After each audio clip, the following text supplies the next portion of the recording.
Queridos, convido os amados irmãos a abrirem suas Bíblias, conforme o que Deus tem colocado em nosso coração, o livro de Daniel, mais uma vez, e eu creio que nós faremos então uma sequência de mensagens, que chegaremos até o final, até o último capítulo, e hoje no capítulo 7, gostaria de meditar com os irmãos. Enquanto os irmãos estão abrindo suas Bíblias, eu vi aqui que temos alguns irmãos lá de Itaporanga. Itaporanga é a cidade no sertão da Paraíba. Nossos irmãos missionários, parceiros conosco nas nossas viagens missionárias, que Deus abençoe a todos. Também temos irmãos lá de Santana do Matos, no Rio Grande do Norte, e que Deus possa estar nos possibilitando sempre, mesmo depois da pandemia, que cremos que isso vai passar rápido, mas ter sempre a companhia assim, de muitos irmãos que nós temos tido a oportunidade dada por Deus de conhecer, a amizade que temos podido fazer. Amados, gostaria também nesse momento de pedir aos irmãos que estejam orando por alguns que se encontram enfermos. Nós já oramos hoje aqui pelo Marcos, pai da nossa irmã Alessandra Chalita, mas há outros irmãos também por quem nós precisamos orar. Temos a irmã Miriam, esposa do pastor Sebastião da Luz, que são membros novos aqui no Flamboyant, e logo começou a pandemia, os irmãos quase não puderam conhecê-los, mas a irmã Miriam está internada com o Covid-19 e precisando assim das nossas orações. Cremos que tudo dará certo, ela está bem, está no quarto, não está em UTI, só por causa do oxigênio que ela precisa, e vamos continuar orando, assim como temos várias outras pessoas, algumas que nós nem chegamos a saber, mas vamos orar pela igreja de uma forma geral, tá bom, queridos? Vamos abrir então a palavra do Senhor e ler. Domingo passado nós falamos sobre Daniel capítulo 6, e foi um momento assim muito edificante, quando nós pudemos extrair lições que eu creio que sejam contemporâneas para a nossa igreja, apesar de serem tiradas de relatos de mais de 2000 anos atrás, a forma como Deus agia, Deus continua agindo. Os valores de Deus não mudam, a sociedade muda, os valores culturais mudam, mas os valores do eterno são também eternos, eles não mudam. E nós, como cristãos, irmãos, precisamos adaptar a nossa vida aos valores de Cristo, e não querer adaptar os valores de Cristo à nossa vida. Então, lições maravilhosas nós podemos tirar da experiência de vários homens e mulheres que serviam ao Senhor. Daniel saiu da cova dos leões, vitorioso, e ali glorificou o nome de Deus. O rei pôde conhecer, não só o rei, como aquela nação pôde conhecer o Deus a quem Daniel servia, e é o mesmo Deus a quem nós servimos. Então a cova dos leões tem acontecido até os dias de hoje de forma diferente, Muitas vezes nós enfrentamos aí as covas, enfrentamos os leões, e de forma diferente, mas o Deus é o mesmo. Deus que deu a vitória a Daniel é o Deus que pode nos dar a vitória. E hoje nós vamos falar sobre um sonho de Daniel. Daniel, que revelou vários sonhos de reis no passado, o rei Nabucodonosor, por exemplo. Agora ele precisava ter de Deus uma revelação para o seu próprio sonho. Isso é algo que nos faz assim dar uma atenção especial aos sonhos, Deus fala por meio de sonhos, não por meio de todos os sonhos, Nem todos os sonhos é Deus falando conosco. Não fique dirigindo a sua vida por sonhos. A palavra de Deus está aqui revelada, coisa que não estava naquele tempo. Então Deus falava muito mais por profetas, por sonhos, diretamente por anjos, mensageiros de Deus, do que pela palavra, porque ela ainda não estava consolidada. O cânon bíblico não estava fechado, mas agora sim. Então, o crente precisa se debruçar sobre a palavra, buscar a revelação de Deus na palavra, em vez de ficar buscando sonhos, visões e etc. e tal. Mas Deus fala, e a gente precisa dar atenção a todos os detalhes da nossa vida, Deus fala conosco sim. E eu creio que Deus vai falar mais uma vez hoje, por meio da palavra dele, que será proclamada, exposta e pediremos ao Espírito Santo que nos dê a iluminação para a perfeita interpretação e aplicação para a nossa vida. Isso vai depender muito também de cada um de nós aqui. Então, queria pedir aos irmãos que, após a leitura, nós pudéssemos fechar os nossos olhos e orarmos a Deus nesse sentido, tá? Daniel, capítulo 7. Não poderei ler o capítulo todo, né? Mas vou separar aqui do versículo 15 ao 28. Servirá, né, como introdução, base introdução para a nossa meditação nessa manhã. Daniel, capítulo 7, do versículo 15 ao 28. A interpretação do sonho. Eu, Daniel, fiquei agitado em meu espírito, e as visões que passaram pela minha mente me aterrorizaram. Então me aproximei de um dos que ali estavam e lhe perguntei o significado de tudo o que eu tinha visto. Ele me respondeu, dando-me esta interpretação, que segue. Os 4 grandes animais são 4 reinos que se levantarão na terra. Mas os santos do Altíssimo receberão o reino e o possuirão para sempre, sim, para todo sempre. Então eu quis saber o significado do 4º animal, diferente de todos os outros, e o mais aterrorizante, com seus dentes de ferro e garras de bronze, o animal que despedaçava e devorava suas vítimas e pisoteava tudo o que sobrava. Também quis saber sobre os 10 chifres da sua cabeça e sobre o outro chifre que surgiu para ocupar o lugar dos 3 chifres que caíram, o chifre que tinha olhos e uma boca que falava com arrogância. Enquanto eu observava, esse chifre guerreava contra os santos e os derrotava, até que o ancião veio e pronunciou a sentença a favor dos santos do Altíssimo. Chegou a hora deles tomarem posse do reino. Ele me deu a seguinte explicação: o 4º animal é um 4º reino que aparecerá na terra. Será diferente de todos os outros reinos e devorará a terra inteira, despedaçando-a e pisoteando-a. Os 10 chifres são 10 reis que sairão desse reino. Depois deles, um outro rei se levantará e será diferente dos primeiros reis. Ele falará contra o Altíssimo, oprimirá os seus santos e tentará mudar os tempos e as leis. Os santos serão entregues nas mãos dele por um tempo, tempos e meio tempo. Mas o tribunal o julgará, e o seu poder lhe será tirado e totalmente destruído para sempre. Então, a soberania, o poder e a grandeza dos reinos que há debaixo de todo o céu serão entregues nas mãos dos santos, o povo do Altíssimo. O reino dele será um reino eterno, e todos os governantes o adorarão e lhe obedecerão. Esse é o fim da visão. Eu, Daniel, fiquei aterrorizado por causa dos meus pensamentos, e o meu rosto empalideceu, mas guardei estas coisas comigo. Amém? Feche seus olhos, por favor. Senhor, graças te damos, Pai, porque temos a Tua palavra para nos dar orientação, crescimento, Deus, sabedoria. Senhor, que possamos agora, pelo Teu Espírito Santo, sermos iluminados, Pai, e extrairmos, Senhor, das lições que o Senhor mesmo já preparou, separou, reservou para nossas vidas, Pai. Em nome de Jesus, Senhor, dá-nos um ambiente propício à pregação da Tua palavra e à compreensão dela. Em nome de Jesus. Amém e amém.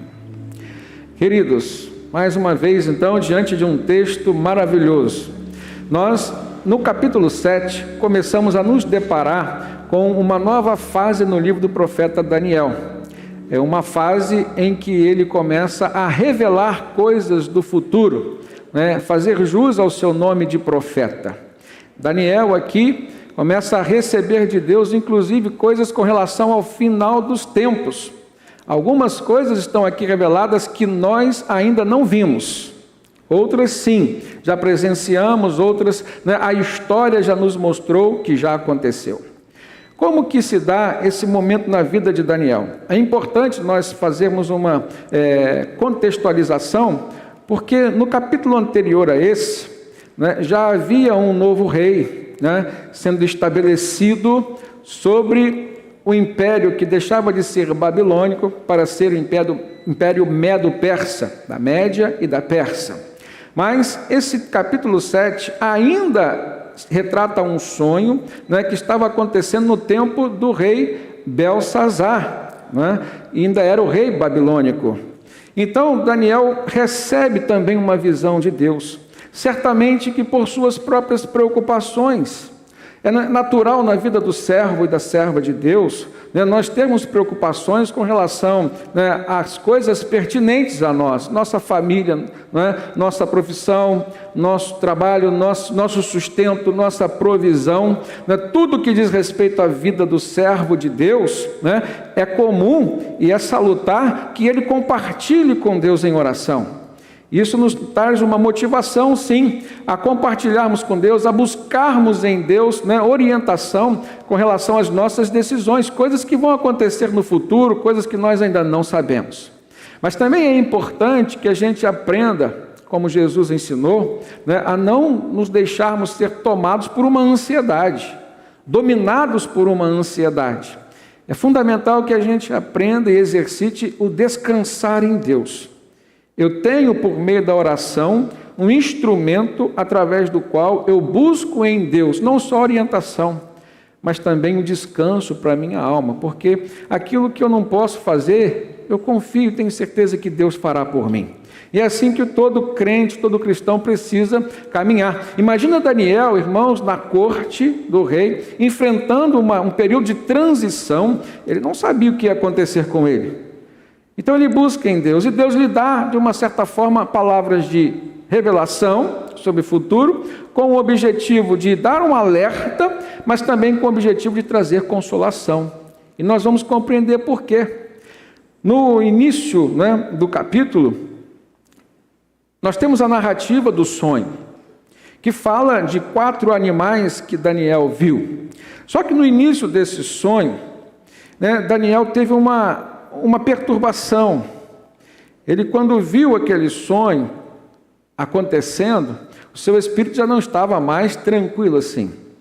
Então se tratava de algo que Deus estava, né, falando para ele sobre períodos de tribulações, sim. E às vezes isso acontece conosco.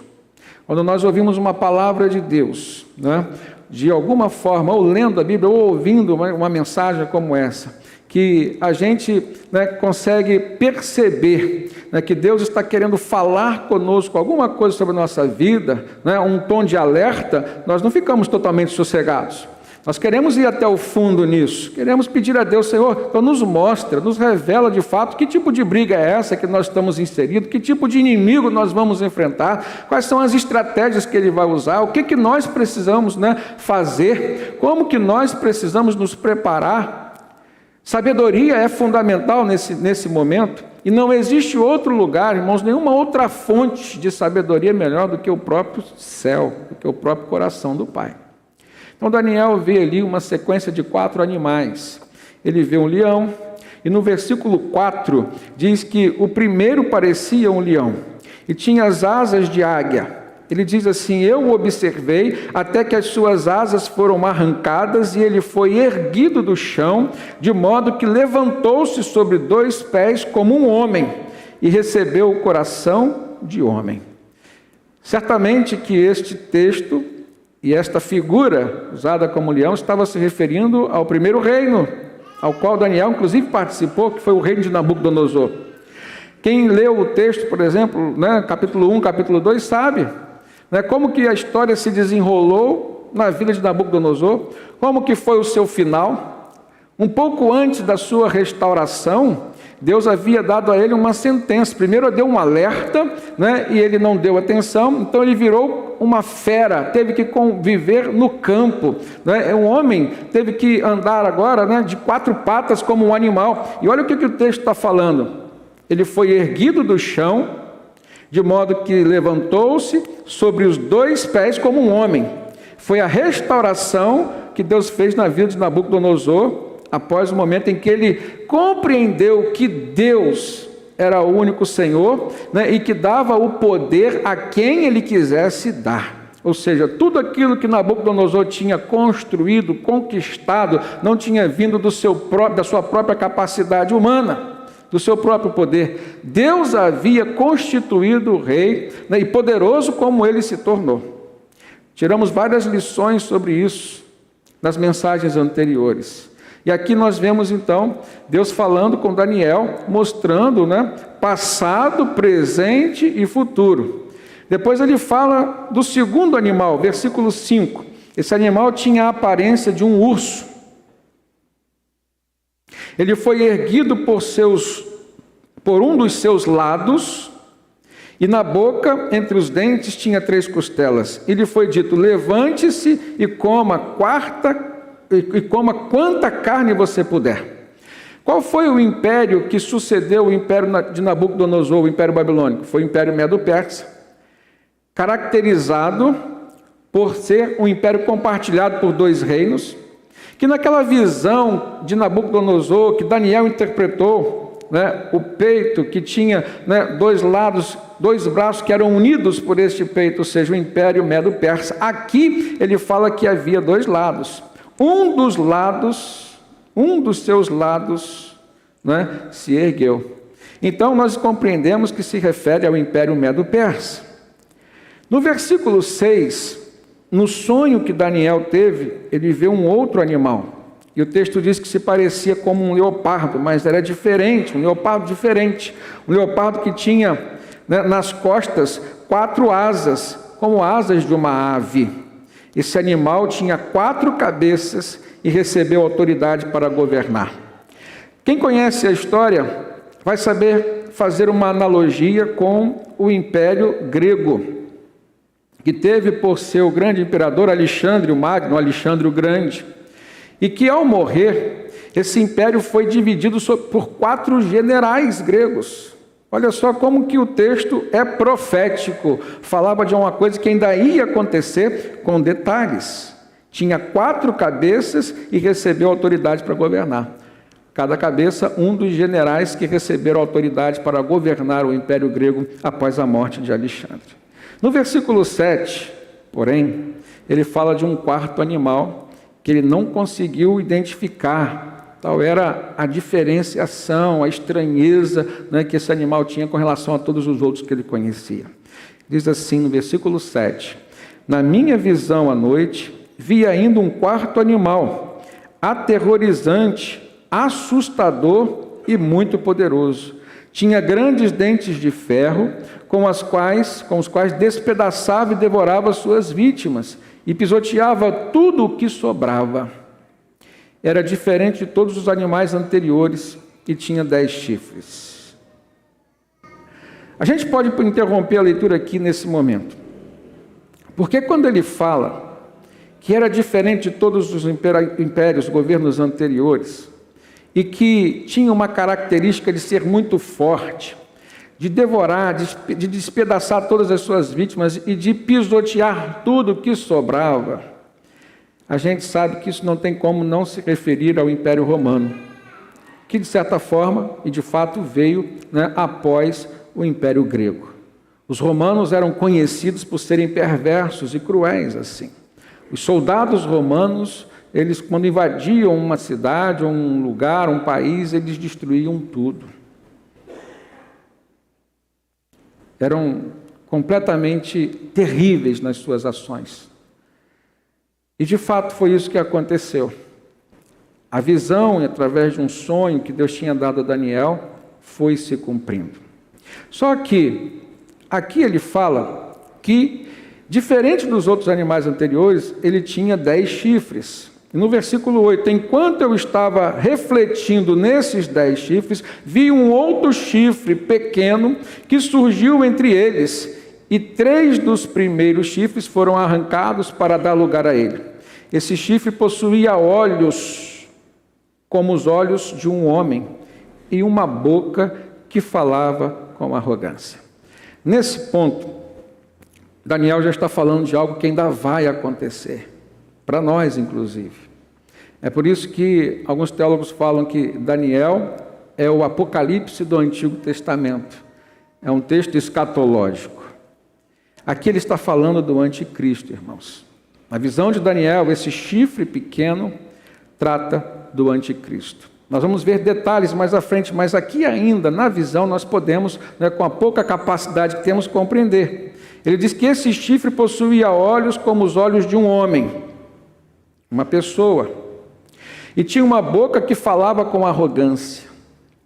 E nós vamos ver mais adiante que há muitos textos bíblicos que mostram que as características, dentre as características do anticristo, que virá para implantar o seu reino aqui na terra, uma dessas características é ter palavras de arrogância e de blasfêmia. Agora, por que, irmãos, que no sonho que Daniel teve, esses reinos eram simbolizados por animais, e animais ferozes? Primeiramente, a gente compreende que os animais na Bíblia muitas vezes são usados como símbolos de realidades humanas. Perfeito? Até mesmo a forma como Deus tratava. Por exemplo, Nabucodonosor tinha a realidade de homem, mas quando foi tratado por Deus, passou a viver uma realidade de uma fera do campo, de uma besta do campo, e depois teve a sua realidade novamente restaurada. Voltou a ser um ser humano. No Salmo 22, abra sua Bíblia aí e veja comigo, a partir do versículo 12, a gente vê Davi falando de realidades humanas que se levantavam contra ele, seus próprios inimigos, mas fazendo comparação, analogia com animais, muito semelhantes a esses da visão de Daniel. Diz assim, Salmo 22, versículo 12: muitos touros me cercam, sim, rodeiam-me os poderosos de Bazã. Como leão voraz, rugindo, escancaram a boca contra mim.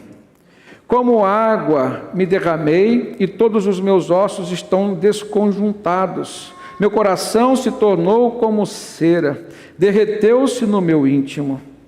Meu vigor secou-se como um caco de barro e a minha língua gruda no céu da boca. Deixaste-me no pó, à beira da morte. Cães me rodearam. Um bando de homens maus me cercou, perfuraram minhas mãos e meus pés. Salva-me versículo 21 agora. Salva-me da boca dos leões e dos chifres dos bois selvagens. E tu me respondeste. Esses touros, leões, cães, bois selvagens aqui, na verdade são pessoas agindo. E se nós olharmos esse Salmo 22 na íntegra, com mais profundidade, que eu não quis trazer esta questão, ele é um salmo profético, que aponta inclusive para a vinda de Cristo Jesus. Mas aqui a gente vê animais retratando comportamentos humanos. E aqui, na visão de Daniel, irmãos, ele estava lidando com reinos, e que eram completamente direcionados, dominados por seres humanos cruéis. Nabucodonosor, depois os imperadores do Império Médio-Persa, como Dario, como Ciro, como Artaxerxes, depois o Império Grego com Alexandre, depois seus 4 generais, depois o Império Romano, seus grandes imperadores, Nero, por exemplo, muito conhecido pela sua perversidade. E foi no Império Romano, no período do Império Romano, que Jesus vem, e como no sonho que Nabucodonosor tinha recebido de Deus, interpretado por Daniel, esse Império Romano, embora fosse muito forte, representado pelo ferro nos seus pés, ali também havia dedos de barro. E veio uma pedra, uma rocha arrancada não por mãos de homens, que veio, bateu contra aquele pé e tudo aquilo ruiu. Foi justamente no período do Império Romano que Jesus vem, e a Bíblia fala que ele é essa rocha, e que o Império Romano, a partir do Império Romano, a gente já não vê mais grandes impérios no mundo. E instaura-se então o 5º reino na terra, que é o reinado de Cristo. E nós vamos, inclusive, nesta visão de Daniel, enxergarmos como que Deus falou também para Daniel sobre a vinda do Senhor Jesus. Então, existe uma ideia de sequência. Todos esses impérios, todos esses grandes reinos, o babilônico, o medo-persa, o grego, o romano. Dentro do Império Romano nasce o reino de Cristo Jesus, mas depois virá um outro reino, que seria o reino do anticristo. E no meio deste reinado do anticristo, nós vamos ver a instalação de um grande julgamento, que na visão que Daniel teve, Deus fala de forma muito clara coisas que hão de acontecer, e que compete a nós, como igreja do Senhor Jesus, estarmos preparados para todas elas. Então, qual foi a origem, por exemplo, destes animais? E é importante a gente saber isso. No versículo 3 de Daniel 7, o texto diz: 4 grandes animais, cada um diferente dos outros, subiram do mar. No livro de Apocalipse, a gente vê a besta que subiu do mar. E quando nós estudamos aqui uma série de sermões sobre o Apocalipse, irmãos, nós aprendemos que o mar se refere ao mundo, ao universo, ou seja, de onde surgem todas as coisas, pessoas principalmente. O mar de iniquidades, vamos pensar assim. Mas em Isaías, no capítulo 57, eu peço aos irmãos que vejam, pelo menos no telão, mas se puderem abrir suas Bíblias, no versículo 20, nós vemos também Deus usando o profeta, agora Isaías, para fazer comparação, do mar como sendo um lugar, um local, de onde surge a iniquidade. O texto diz assim, Isaías 57, 20: mas os ímpios são como o mar agitado, incapaz de sossegar, e cujas águas expelem lama e lodo. Perfeito, irmãos? A origem, então, desses animais não vinham do coração de Deus. A origem desses reinos não partiu do coração de Deus, mas um deles partiu. Foi o reino de Cristo Jesus, o qual ele veio ao mundo implantar. Aonde, irmãos? Foi um reinado político? Não, foi um reino espiritual. Portanto, não seria implantado nos palácios. Jesus Cristo não veio para nascer em palácio, ele nasceu numa estrebaria, numa manjedoura. Jesus Cristo não destronou os imperadores romanos, mas Jesus Cristo veio para instalar o reino no nosso coração. É dentro de nós. E por várias vezes Jesus ministrou aos corações dos seus discípulos e das pessoas que ouviam, que era necessário então recebê-lo como rei em suas vidas, em seus corações. E ele chegou a dizer: o reino de Deus que eu vim implantar aqui na terra está dentro de vocês. Muitos discípulos não compreenderam, mas a palavra de Deus nos mostra que é assim. Nós temos vivido esse reino, irmãos. Diante de tantas revelações, origens de outros reinos, nós temos aqui uma realidade que nos faz pensar, refletir. O reino de Cristo veio ser estabelecido nos nossos corações, a partir da mensagem do Evangelho que chega a nós até os dias de hoje. Nós podemos instaurar este reino dentro de nós. Uma vez instaurando esse reino dentro de nós, nós já somos cidadãos do reino. A grande questão é: temos vivido como cidadãos do reino? Como que nós temos lidado com essa situação? Temos de fato Jesus como sendo Senhor de nossas vidas? A gente se vê dentro deste reino de Cristo aqui? Do versículo 9 até o 14, Daniel 7,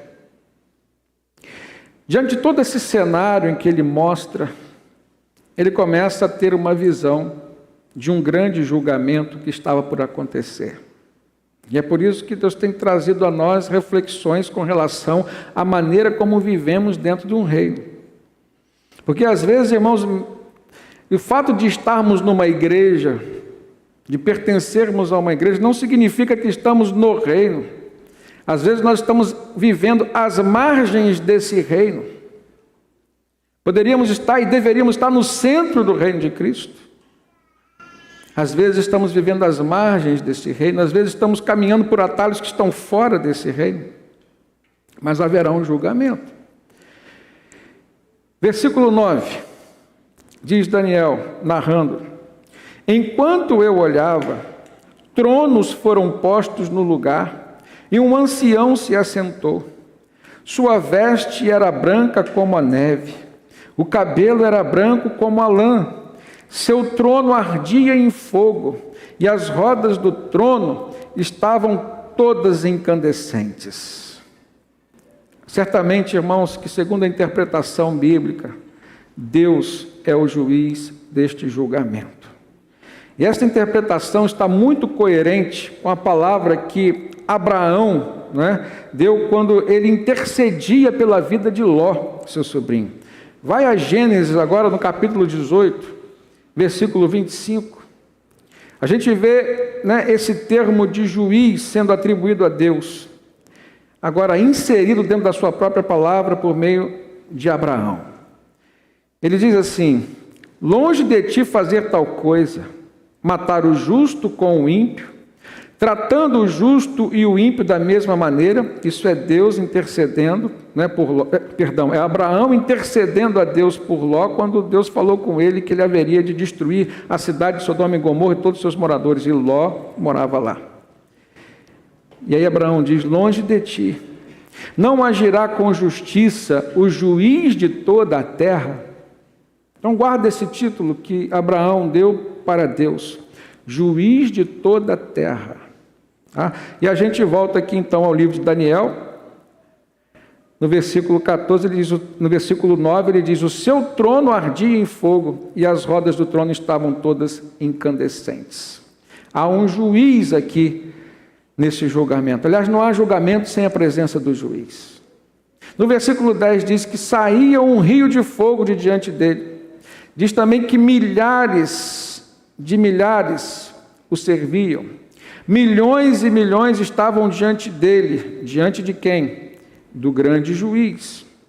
E diz que o tribunal iniciou o julgamento e os livros foram abertos. Quando a gente ouve a palavra de Deus falando de livros abertos e de julgamento, isso nos remete agora então ao livro de Apocalipse.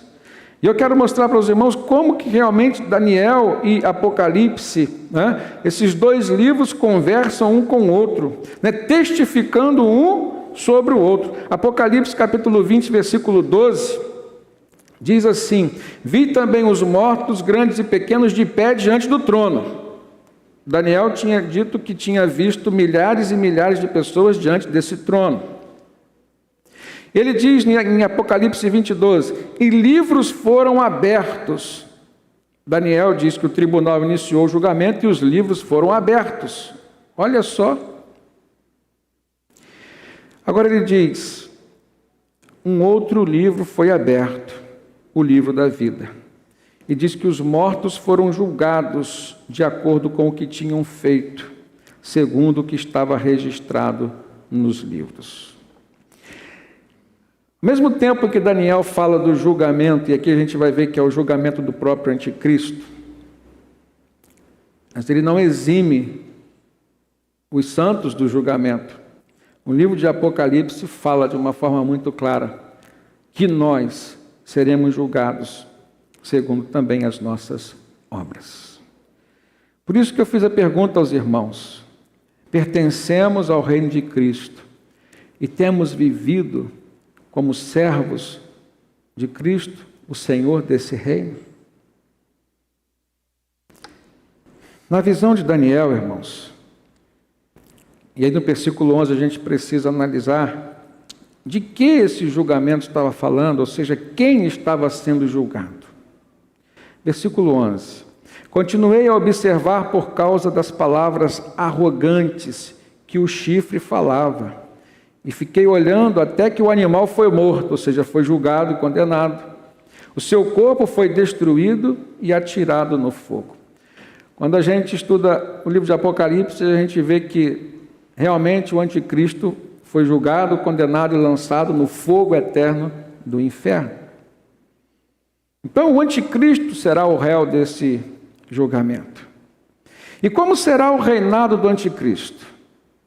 Dentro da visão de Daniel, os 4 reinos já passaram, o reino de Cristo ele foi introduzido, né, logo depois. Nós estamos dentro desse reinado de Cristo. É lógico que ele ainda não chegou à sua plenitude, mas o reino do anticristo ainda não foi estabelecido, irmãos. Nesse momento a gente precisa estar analisando as conjunturas que nós estamos vivendo, porque a igreja cristã na face da terra, por vários momentos no passado, já acreditou que o reino do anticristo tinha se estabelecido. A gente viu o momento de Napoleão Bonaparte, a gente viu o momento vivido por Hitler, e não houve momento nenhum na história até hoje em que o povo, né, a igreja, pudesse fazer uma analogia tão próxima entre, né, o anticristo e um grande, né, líder mundial, como o tempo de Hitler. A perseguição que ele acirrou contra os judeus, cerca de 6 milhões de judeus morreram. E os judeus pertencem ao povo de Deus, a gente sabe disso. Que há promessas na Bíblia com relação especificamente aos judeus como sendo povo de Deus. Mas a gente viu que não foi ainda o anticristo. Então imagina como que será. Grandes nações têm se levantado, agora ultimamente a gente tem visto a China. Já passamos por momentos da União Soviética. Agora nós temos visto a China se levantando como uma grande potência. A gente vê uma visão completamente diferente da nossa. Eles são um povo oriental, uma cultura diferente, uma visão diferente. Há algum tempo atrás, se não foi essa semana, a reportagem mostrou que, né, nos Estados Unidos, os embaixadores chegaram à conclusão de que com os chineses, né, não se dá para negociar com tranquilidade. A visão que eles têm sobre os acordos são uma visão diferenciada, ou seja, o acordo persiste enquanto for bom para eles, enquanto for viável para eles. É uma visão completamente diferente da nossa. Sem contar no que diz respeito à religião. Há cerca de 1 mês ou 2 meses atrás, a gente tinha notícia de igrejas cristãs que estavam sendo destruídas na China. Seus símbolos queimados.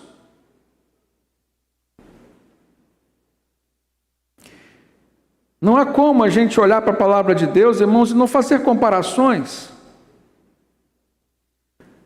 A gente não pode fazer uma afirmação, mas quando a gente vem estudando e fazendo comparações, a gente verifica que realmente o final dos tempos está cada vez mais próximo. Cada vez mais próximo, ou seja, o período da grande tribulação está chegando, se já não chegou. Nós estamos tendo assim, né, passando por momentos de perseguições. Eu creio que o arrebatamento está muito próximo.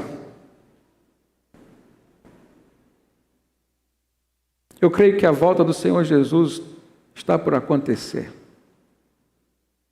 E é nessa hora que a gente, como igreja, precisa parar e refletir, irmãos, como que temos levado o Evangelho. O Evangelho, ele só existe se houver transformação real na nossa vida. E transformação real só é real se houver compromissos estabelecidos. E compromissos estabelecidos precisam ser compromissos cumpridos. Precisamos levar uma vida com Deus, irmãos, com responsabilidade. O amor existe e tem que existir dos dois lados. O amor de Deus para conosco é certo, agora o nosso amor para com Deus. Amor não é sentimento tão somente, amor se consolida com atitude. Quais são as tuas atitudes que demonstram a existência de um amor pelo seu Deus? Quando nós cantamos, Tu és soberano sobre a terra, sobre os céus, Tu és Senhor absoluto. Será que nós estamos realmente fazendo de Deus soberano no nosso coração? Reconhecer a soberania de Deus sobre o mundo, sobre o universo, sobre a natureza, irmãos, é importante. Mas mais importante ainda e fundamental é reconhecer que existe uma soberania de Deus sobre o nosso coração, sobre a nossa mente. Quem tem comandado suas decisões? Se Ele é Senhor, se Ele é Rei, se Ele é soberano, irmãos, a vontade dEle tem que estar acima da nossa. Como que será o reinado desse anticristo? Estamos preparados para ele? É bem certo, irmãos, que o apóstolo Paulo diz que o espírito do anticristo já está aí na face da terra, e já estava desde o tempo de Paulo. Então eu poderia dizer que em Hitler havia um espírito de anticristo. Podemos dizer que em partidos, em facções, em grupos terroristas, o espírito do anticristo está por agir, já vem agindo desde o tempo do apóstolo Paulo, segundo as Escrituras nos autorizam confirmar. Mas segundo o sonho de Daniel, e a revelação foi interpretada, e é interessante um detalhe, que ele conta a narrativa do sonho, e quando ele se vê numa situação de estar ali, empalidecido, como diz o texto, aterrorizado, ele pergunta às pessoas que estavam no seu sonho. Então, ele estava inserido no sonho. Isso é lindo, irmãos. Ele fazia parte dos santos, dos milhares, dos milhões que estavam ali diante do trono de Deus. E ele recebe aquela resposta com relação ao seu sonho ali, no próprio sonho. Ou seja, o que Deus fez e agiu para com Nabucodonosor, não fez o mesmo para com Daniel.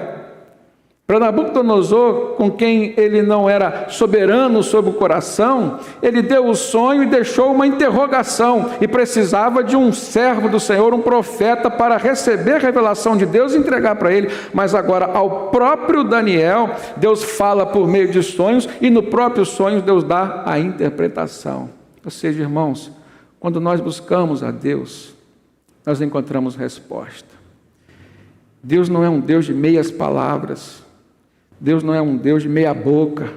Deus não é um Deus de meias obras.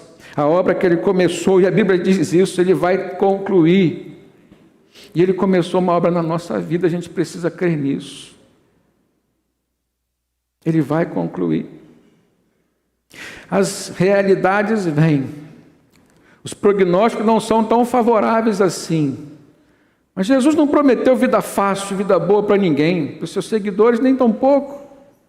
O jovem rico disse: Senhor, o que é que eu preciso fazer para te seguir, para receber a vida eterna? Vai, vende tudo que você tem, distribua com os pobres e siga-me. Ele não foi capaz. Um outro disse que queria seguir a Jesus, mas pediu um tempo para sepultar seu pai, ou seja, esperar que seu pai morresse, para depois ele então se ver livre de uma responsabilidade familiar e seguir a Cristo. Aí Jesus diz: olha, se eu não for capaz de deixar pai ou mãe por amor de mim, então também não é digno de mim. Para seguir a Jesus é necessário uma autonegação. E é através da autonegação, irmãos, que nós temos uma comprovação do nosso amor por Ele. Quando o teu ser diz sim, eu quero, mas o Espírito Santo em você faz tua mente refletir e dizer: não é bom para você, Deus não quer. A autonegação tem que entrar em ação. Você precisa ser capaz de dizer não para si mesmo, para que assim você diga sim para Deus. E quando dizemos sim para Deus, temos uma comprovação para nós mesmos. Deus não precisa de comprovação nossa, nós precisamos de comprovações.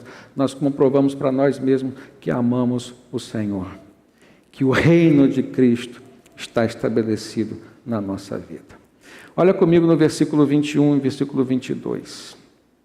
A gente vai ver dentro da visão de Daniel como que será esse reino do anticristo.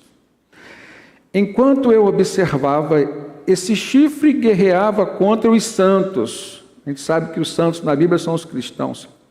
E o que é pior, irmãos, ele os derrotava. Tá? Preste atenção nesse detalhe. Muitos cristãos fracassarão nessa luta no período do reinado do anticristo.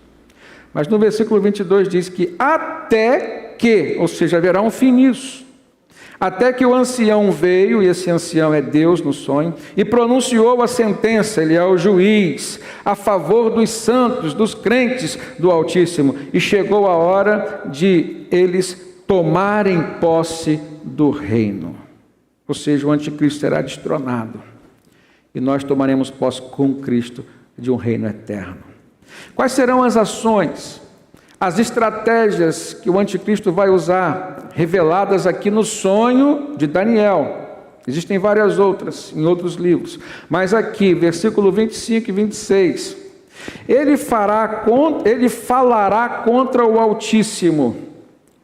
Então nós vemos ações de calúnia, de blasfêmia, discurso de oposição à fé em Deus, tá? Calúnia, blasfêmia, discursos de oposição à fé em Deus. Isso não está muito no nosso contexto, irmãos? Nunca se ouviu tanto falar no Brasil sobre o ateísmo. Muitas pessoas estão querendo distorcer até mesmo a Constituição brasileira na sua interpretação. Quando ela diz que o nosso Estado é laico, sabe o que isso significa, irmãos? Um Estado laico, ele não interfere na religião das pessoas, ele não tem uma religião oficial. Todos os cidadãos brasileiros podem escolher livremente a sua religião, agrade ou não as outras pessoas. Isso é um Estado laico. Não significa que é um Estado ateu. Então podemos falar em Deus, podemos falar da nossa religião, sim. Além da liberdade de expressão, temos a liberdade do culto religioso. É inviolável isso. Mas nunca se ouviu tanto nesses últimos anos se falar, né, de restrições. E a todo instante a gente vê a igreja sofrendo interferências. Isso é sutil. Mas ao momento em que vai ganhando força, irmãos, daqui a pouco mudam a Constituição, o Estado deixa de ser laico, e aí? Como aconteceu em outros lugares, em outros países. O governo pode chegar aqui e dizer: esse templo agora não pertence mais a esta igreja, o Estado tomou conta desse templo. Entre outros cerceamentos que nós poderemos ter. E eu creio que isso vai acontecer quando, de fato, o reinado do anticristo se estabelecer. Hoje nós estamos debaixo de uma influência do espírito do anticristo. Então o espírito do anticristo pode estar, né, no coração de um governador, de um presidente, de um prefeito, pode estar no governo em si. Quando você ouve uma decisão de uma Suprema Corte que vai contra aquilo que está escrito na palavra de Deus, vê se você não faz uma analogia com o que o texto está nos mostrando. Falará contra o Altíssimo. Isso é comportamento do anticristo. Então nós temos visto que o espírito do anticristo atuando na vida de muitas pessoas. Certamente. Outra coisa, versículo 25 ainda diz: ele falará contra o Altíssimo, oprimirá os seus santos. Opressão espiritual, opressão física, opressão emocional, que nós temos mais percebido aqui. As famílias têm sido oprimidas, irmãos. É o espírito do anticristo reinando. Agora imagina quando o anticristo vier de fato declarado a assumir o seu reinado. Tentará mudar os tempos e as leis. Versículo 25 ainda. Vê se não é o que está acontecendo. Tentará mudar os tempos e as leis. O espírito do anticristo entra nas pessoas e começa a usá-las. Quando não muda as leis, muda às vezes a interpretação das leis. Agora, finalizando o versículo 25, prepara o seu coração. Os santos serão entregues nas mãos dele por um tempo. 2 tempos, ou tempos, depende da tradução, e meio tempo. Alguns teólogos dizem que isso aí vai ser 3 anos e meio. Né? Tempo, 2 tempos, 3 mais meio tempo, meio. Não dá para afirmar, irmãos. É loucura querer precisar É um tempo. E o que a gente aprende quando a gente vê na Bíblia falando sobre um tempo, 7 tempos, ou aqui um tempo, 2 tempos e meio tempo? É limitado. Tem início, tem meio, mas tem fim. Então, o texto está dizendo: os santos, os crentes, os cristãos serão entregues nas mãos do anticristo, mas será por um tempo. Versículo 26, mas o tribunal o julgará o anticristo. O seu poder será tirado e totalmente destruído para sempre. Amém, irmãos? Isso que eu falei é uma palavra de alerta, mas é também uma palavra de consolação. Perigo existe, sofrimento é visível, é patente, o prognóstico é pior ainda, vai piorar para quem estiver vivo, mas vai ser por um período curto de tempo. Se comparado com a eternidade vivida nos céus, para aqueles que entregaram sua vida a Cristo, isso não vai ser nada, irmãos. Agora, na Bíblia, o anticristo é mencionado também em outros textos e por outras pessoas. Jesus diz que o anticristo é o abominável da desolação. Só para a gente saber que não é coisa do sonho de Daniel. Jesus testificou. O apóstolo Paulo chama o anticristo de o homem do pecado, ou o homem da iniquidade, o iníquo. Depois ele diz o filho da perdição. E ele diz que já opera entre nós o seu espírito. O apóstolo João foi o primeiro a usar o nome anticristo na Bíblia. Mas ele chama também de o mentiroso.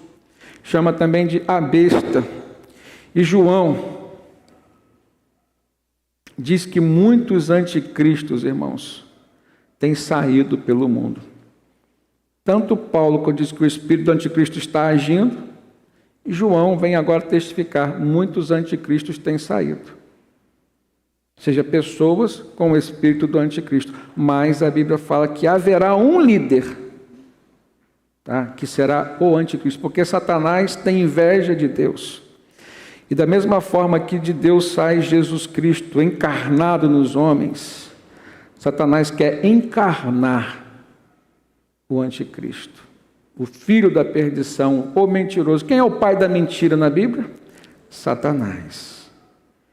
Daniel tem a visão do anticristo como sendo esse pequeno chifre.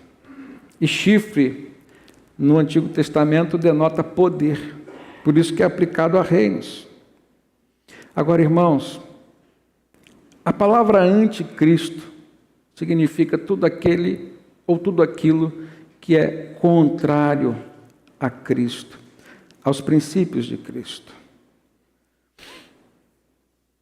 2 Tessalonicenses, no capítulo 2, versículo 3, a gente vai ver uma palavra muito importante do apóstolo Paulo, que nos diz assim: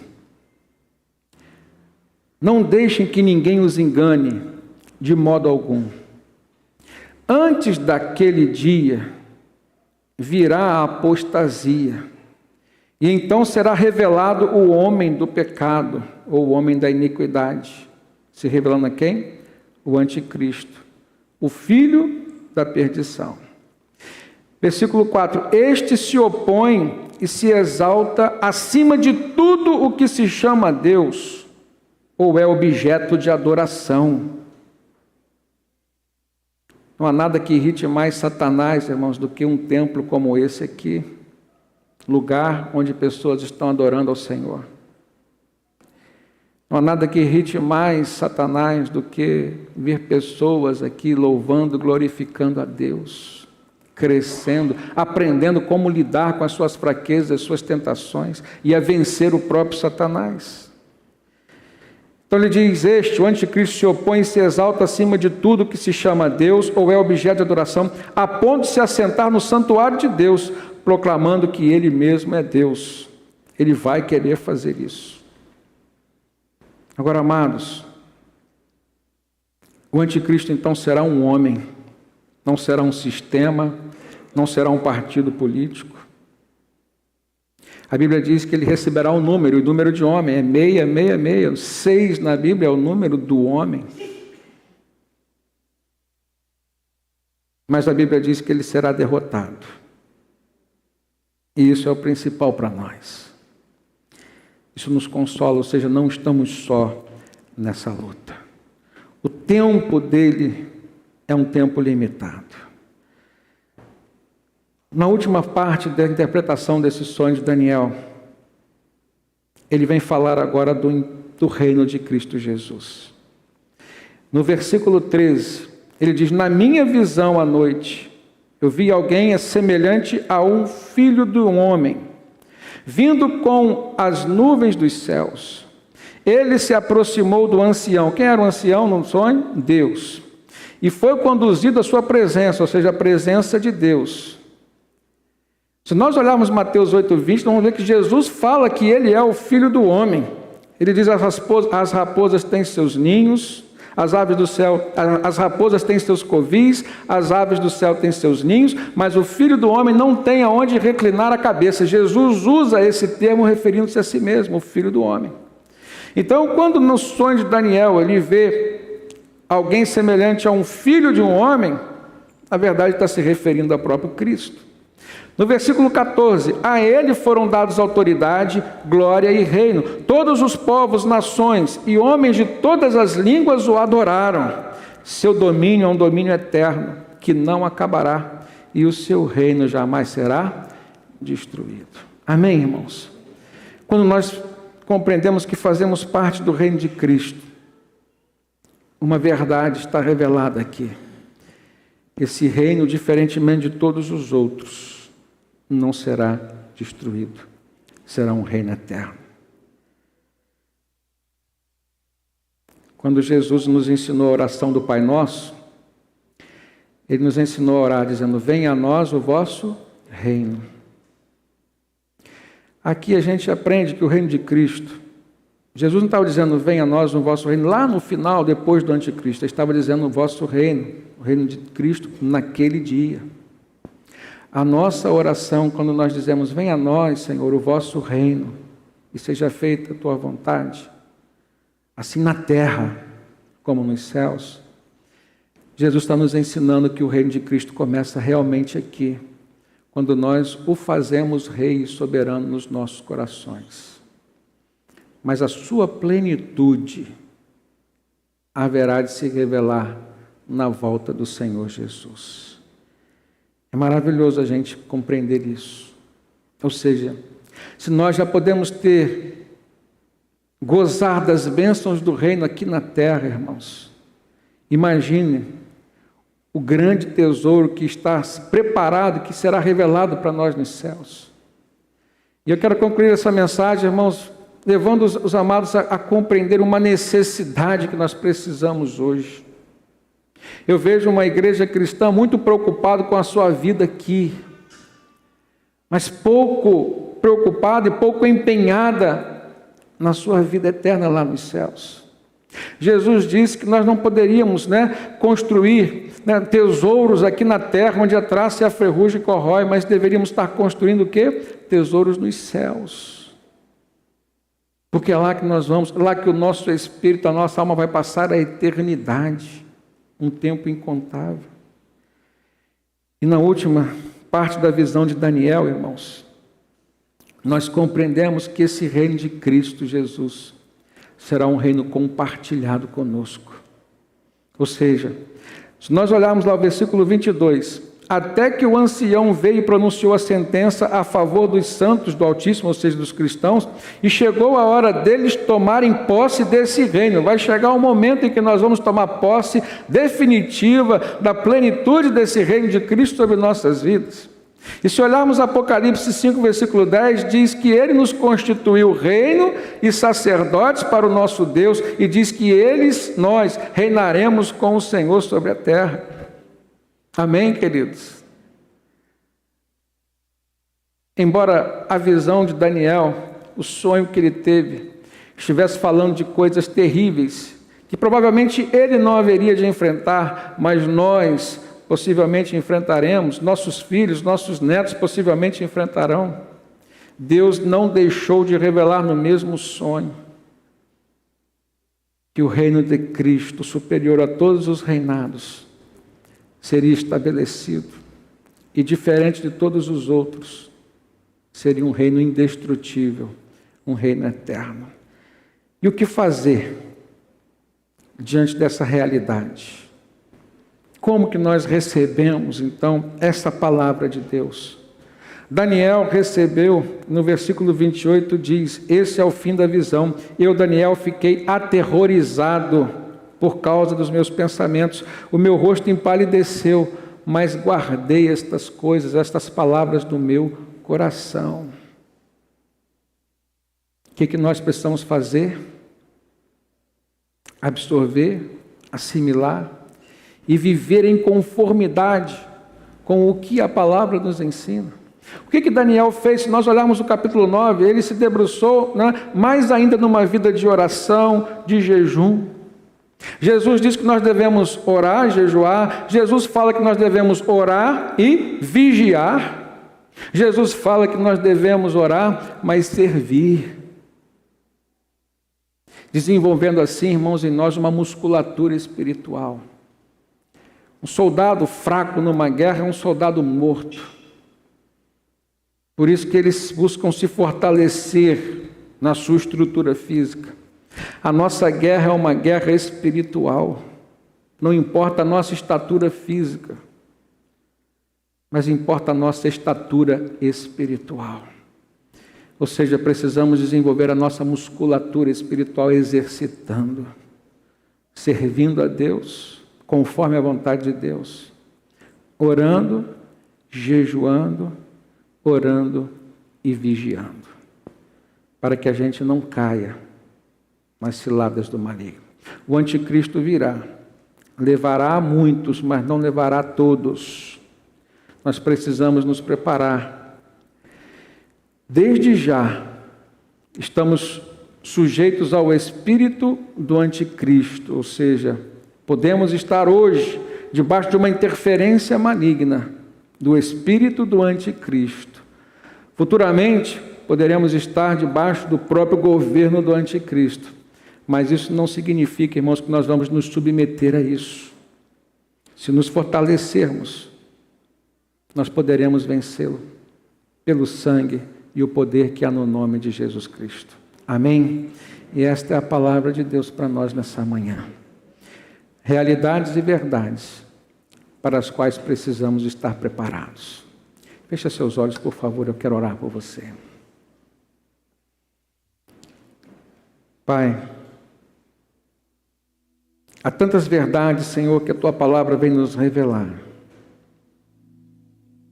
Momentos difíceis, Senhor, que alguns já estão vivendo e outros que nós nem conseguimos imaginar como viveremos, como passaremos por eles, Senhor. Mas a Tua palavra também nos fala que o Senhor estará conosco, Deus. Porque o reino de Jesus já começou. Nós poderemos enfrentar o reino do anticristo, Pai, como hoje já enfrentamos o espírito do anticristo, amparados e protegidos no reino de Cristo Jesus, Teu Filho, sustentados pelo Teu Espírito Santo, que é superior ao espírito do anticristo, Pai. Louvado seja o Teu nome, Deus, por esta verdade que nós cremos, Deus. Maior é o que está em nós do que aquele que está no mundo, do que aquele que reina sobre o mundo, Deus. Fortaleça a Tua igreja, Pai. Fortaleça a nossa fé. Que possamos, Senhor, subsistir, sobreviver, enfrentando, Deus, todas essas armadilhas, todas essas ciladas que se levantam contra nós, a igreja do Senhor.